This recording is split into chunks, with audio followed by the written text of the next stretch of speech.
नमस्कार, आप देख रहे हैं जी न्यूज़ पोर्टल और मैं राजेंद्र प्रसाद।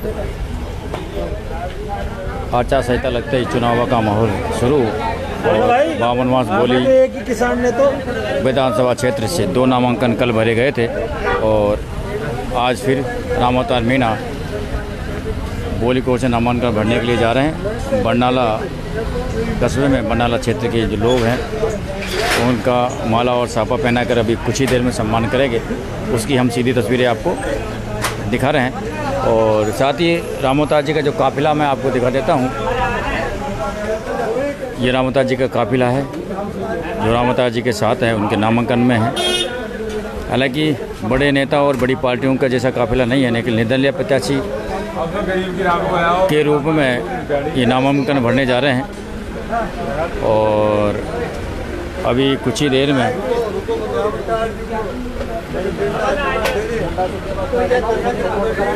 बरनाला बस स्टैंड पर इनका माला और साफा पहनाकर स्वागत किया जाएगा। बरनाला के कुछ युवा साथियों, कुछ किसान, कुछ कार्यकर्ताओं के द्वारा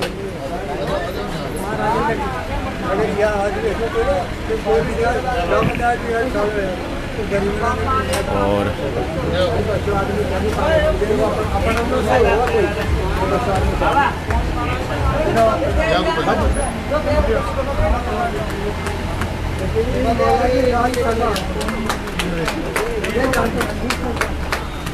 भगवान में कैसे हुआ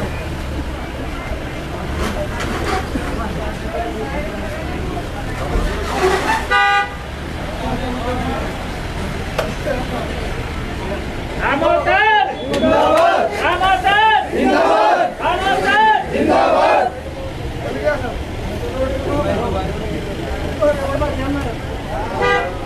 रामावतार मीणा जिंदाबाद, रामावतार मीणा जिंदाबाद, रामावतार मीणा जिंदाबाद, रामावतार मीणा जिंदाबाद। आप लोगों का आशीर्वाद, आप लोगों का समर्थन रामावतार मीणा जिंदाबाद, रामावतार मीणा जिंदाबाद, रामावतार मीणा जिंदाबाद। यही रामावतार मीणा आपको आधी रात में जब भी कहोगे, जब आपके दरवाजे में खड़ा मिलेगा।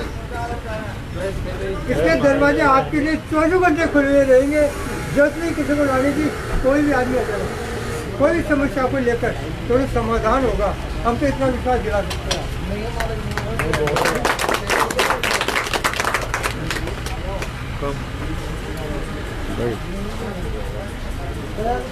इधर आओ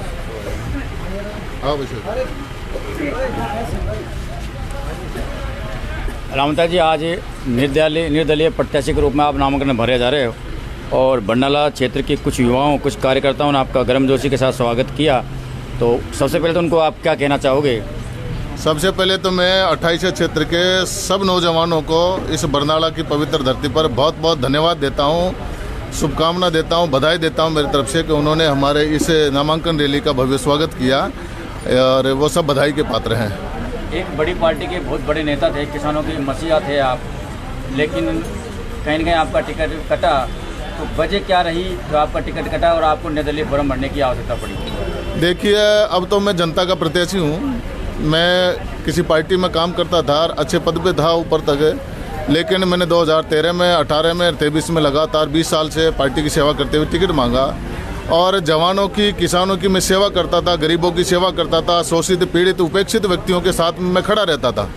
बामनवास विधानसभा क्षेत्र ने संपूर्ण सवाई माधोपुर जिला ऐसा है जहां जिस गरीब पर, जिस जवान पर, जिस भी किसान पर कोई संकट आया तो मैं सेना तान करके उनके साथ में खड़ा रहा हूं और मैं किसानों की, जवानों की, गरीबों की, उपेक्षित लोगों की सेवा करते हुए आज राजनीति में स्थापित हुआ हूँ। आज जो पहचान है इनकी सेवा करने से है। लेकिन मैंने जिस पार्टी को अपने खून पसीने से सींचा, उसने मेरी उपेक्षा करके एक नवजात शिशु को जैसे अनाथ माँ झाड़ियों में फेंक देती है, वैसे मेरे को निकाल कर फेंक दिया, निचोड़ कर फेंक दिया। अब मैं जनता के बीच में, जनता की अदालत में हूँ, जनता के आदेश से आज नामांकन करने के लिए जा रहा हूँ। ये जवानों की शक्ति, किसानों की शक्ति मेरे साथ है। ये सब लोगों को लेकर के बहुत बड़ी संख्या में हमारे साथ मातृशक्ति भी आई हुई है। उनको भी पीड़ा है मेरा टिकट कटने की कि एक होनहार व्यक्ति का, एक किसान के बेटे का, ये गरीब की सेवा करने वाले व्यक्ति का पार्टी ने टिकट काटा है। तो वो सब लोग मिलकर के मेरे को आशीर्वाद दे करके नामांकन करवाने के लिए ले जा रहे हैं। कई ऐसे नेता हैं जिन्होंने किसानों के नाम पर वोट मांगे और किसान आज गोवंश को लेकर काफ़ी परेशान है। गौशाला की ये बात सही है, ये बात सही है कि किसान के नाम से जो लोग वोट मांगते हैं राजनीतिक दलों के लोग, वो किसान का भला नहीं करते। लेकिन मैं तो बिना किसी राजनीतिक दल के भी किसानों की सेवा की, ईमानदारी से की। मैंने तो हजारों किसानों का इस क्षेत्र में सवाई माधोपुर जिले में भला किया, जिनको फसल का बीमे का क्लेम दिलवाया है, मुआवजा दिलवाया है, उनको समय पर ट्रांसफार्मर दिलवाए, विद्युत के कनेक्शन दिलवाए हैं, बैंकों संबंधी उनके बीमे के काम करवाए हैं। तो मैं तो पिछले 20 साल से किसानों की जवानों की सेवा में लगा रहा हूँ। किसान आज भी कर्ज माफी को लेकर हताश है और कहीं न कहीं उम्मीद की राह। सही है, राजनीतिक दल कई बार ऐसा प्रयास करते हैं वोटों को लेने के लिए कि हम सत्ता में आए तो कर्ज माफ़ करेंगे या हम कर्ज माफ़ी का प्रयास करेंगे, लेकिन ऐसा करते नहीं है। क्योंकि सबसे भोला ये किसान ही है, सबसे ज़्यादा बहकाव में यही किसान आता है जो सरकार को बनाता है, लेकिन सरकारें बनने के बाद में राजनीतिक दल इन्हीं के साथ धोखा करते हैं, इनकी उपेक्षा करते हैं। अब आप किसानों को और क्षेत्र की जनता को क्या कहना चाहोगे ताकि बहकावे में और धोखा में नहीं आए? क्योंकि आज भी मैंने कुछ ऐसे कार्यकर्ता, ऐसे लोग देखे जो कुछ दिन पहले तो नेताओं की विरोध कर रहे थे और आज वही उन नेताओं के पीछे पीछे तालियां बजाते हुए। यही हमारी इस भारत की जनता की कमी है, गरीब की कमी है, किसान की कमजोरी है कि हम जो लोग धोखा देते हैं उन्हीं को गले लगा लेते हैं। जो लोग धोखा देते हैं, जो हमको लॉलीपॉप देते हैं, जो हमको झूठे सपने दिखाते हैं, उनको हम गले लगा लेते हैं और उन्हीं का स्वागत सत्कार करते हैं। मैं तो कभी अभी राजनीतिक क्षेत्र में अभी कोई चुनाव लड़ा नहीं, पहला ही प्रयास है। मैं जनता के आदेश, किसान जवानों के आदेश से इस क्षेत्र में आया हूँ। मुझे विश्वास है कि मैं मेरे राजनीतिक जीवन में केवल सेवा के लिए राजनीतिक क्षेत्र में आया हूँ, अन्यथा मैं तो कहीं सरकारी सेवा में जाकर के अच्छे पद पर भी बैठ सकता था। लेकिन मेरा उद्देश्य गरीब और शोषित पीड़ित व्यक्ति की सेवा करना है, इसलिए मैं राजनीति में हूँ। रामता जी, बहुत बड़ा सवाल है कि कुछ मैंने आपको फ़ोन करके इधर डेली इसलिए किया था कि कुछ लोग कह रहे थे कि रामता जी फॉर्म नहीं भरेंगे, तो आप फॉर्म भरने जाए। ये बात गलत साबित हुई है। मैंने कहा था कि मैं जनता के विश्वास से, जवानों के विश्वास से मैं फॉर्म भरूंगा और सब लोगों का समर्थन से मैं साथ में लेकर के आऊँगा। अभी समाचार हमको ये भी मिल रहे थे कि आज तो रामता जी फॉर्म भरने जा रहे हैं, लेकिन 9 तारीख को फॉर्म वापस ले लेंगे। इस बारे में आपका क्या कहना है? ये जो भी कह रहा, कोई गलत कह रहा। हम पूरी ताकत के साथ में, आप देखिए ना, आज 150 से 200 गाड़ियों के लवाजमे के साथ में हम फॉर्म भरने के लिए आए हैं और पूरी ताकत के साथ में, पूरे जोश के साथ में नामांकन दाखिल करने के लिए आए हैं। चुनाव लड़ने के लिए हम नामांकन दाखिल कर रहे हैं। ठगी का महसूस कर रहे हैं, चाहे नीट का पेपर आउट हुआ हो, चाहे बेरोजगारी के मुद्दे हो, तो क्षेत्र की युवा पीढ़ी को आप क्या कहना चाहते हैं? क्षेत्र की युवा पीढ़ी को मैं कहना चाहता हूँ कि वो राजनीतिक झांसापट्टी में नहीं आए और जो आपका भला सोचता हो, आपके लिए लड़ता हो, आपके लिए संघर्ष करता हो, आपके लिए पसीना बहाता हो, जो गरीब के लिए खड़ा होता हो, जवानों के हक और अधिकार के लिए लड़ता हो, आप उसके साथ में खड़े हुई, किसी राजनीतिक दल के साथ में नहीं, व्यक्ति के साथ में खड़े होकर के अपने सुनहरे भविष्य के सपनों को बनाने के लिए उसको मजबूत कीजिए, ताकि वो विधानसभा के अंदर जाकर के आपकी आवाज़ को बुलंद कर सके, आपके हक और अधिकार की लड़ाई लड़ सके। मैं ये विश्वास के साथ में कहता हूँ, अगर मैं विधानसभा में जाऊंगा तो सबसे पहले जवान और किसान की आवाज़ उठाऊंगा और मेरी कलम वहां पर चलेगी तो न्याय के लिए चलेगी, किसान के लिए चलेगी, जवान के भले के लिए चलेगी और मातृशक्ति के मान और सम्मान और स्वाभिमान के लिए चलेगी, बामनवास के स्वाभिमान के लिए चलेगी, वंशवादियों के खिलाफ चलेगी, परिवारवादियों के खिलाफ चलेगी और जो लोग भाई भतीजावाद करते हैं उनके खिलाफ चलेगी, भ्रष्टाचारियों के खिलाफ चलेगी। क्षेत्र में दलितों के ऊपर काफी अत्याचार हुआ, दलितों के आज तक किसी ने नहीं, आज भी जो दलित समाज के लोग, ठीक है, देश की आज़ादी के 75 वर्षों बाद भी आज भी हमारा दलित समाज शोषित है, उपेक्षित है, पीड़ित है, राजनीतिक दृष्टि से वो बहुत पिछड़ा हुआ है। उनके अधिकारों की, दलितों के अधिकारों की लड़ाई को लड़ने के लिए तैयार नहीं होता है। लेकिन मैं शपथ खा करके कहता हूँ, जहाँ पर भी मैंने पिछले भी देखे हैं, मैंने पिछले 5 सालों के अंदर जहाँ पर भी दलितों पर अन्याय हुए, अत्याचार हुए, उनको न्याय दिलवाने के लिए मैं 8-8, 10-10 घंटे सड़कों पर बैठा हूँ और सड़क पर बैठ करके उनको न्याय दिलवाने का पूरा प्रयास किया। धन्यवाद सर। और क्षेत्र की आखिर में क्षेत्र की जनता को आप क्या कहना चाहोगे? क्षेत्र की जनता से मेरा यही अपील है, क्षेत्र की जनता से मेरा यही अपील है कि मैं अधिक से अधिक संख्या में मेरे को मत दे करके, समर्थन दे करके विजय बनाए।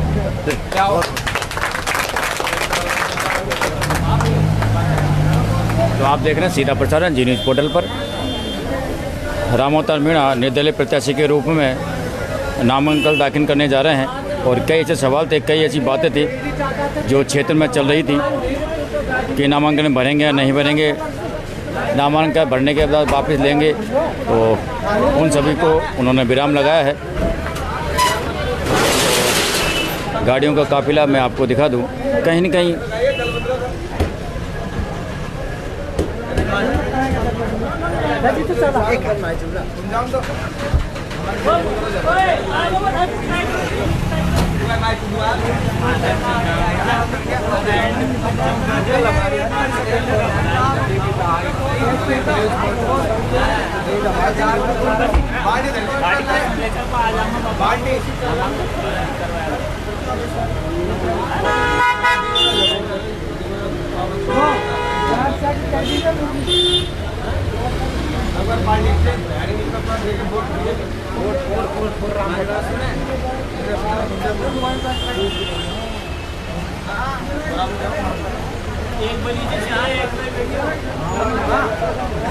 बाबा बालकनाथ मंदिर तो है डिजायर में थे बेटे बाबा बालकनाथ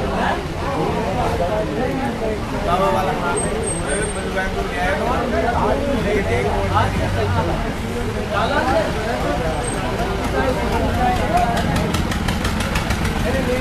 इनका नाम है रामोतार मीणा, बोली से हैं ये, और आज निर्दलीय प्रत्याशी के रूप में अपना फॉर्म दाखिल करने के लिए जा रहे हैं।